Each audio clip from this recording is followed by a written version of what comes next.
Hi there, it's Maroun here again. Welcome back to our apartment series. Today I'll be showing you a simple and cheap recipe for a delicious and healthy meal that you can have when you're busy and on the go. This recipe is my go-to whenever I know I'll be running around all day without having the opportunity to stop and buy lunch. Also with this recipe, it's simple, cheap, and a great source of protein.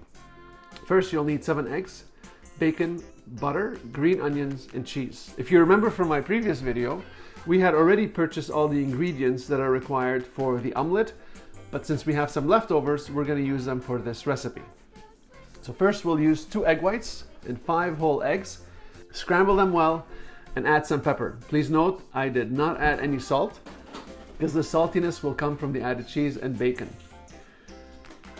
We'll turn on the stove to get the bacon ready. We'll put it on high. In the meantime, I'll scramble the eggs and cut the cheese and the green onions and have them ready on the side. First, we don't need any butter or oil because bacon has fat and it's gonna cook in its own fat. Now, I like to also melt a little bit of butter and add it to the mix of scrambled eggs. I'll turn on the oven at 350 Fahrenheit.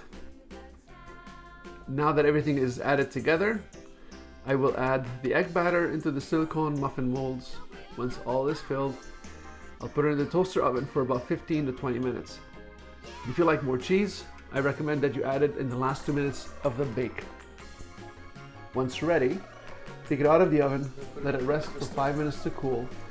Place the muffin eggs into a Tupperware and straight to the fridge. Bon appetit!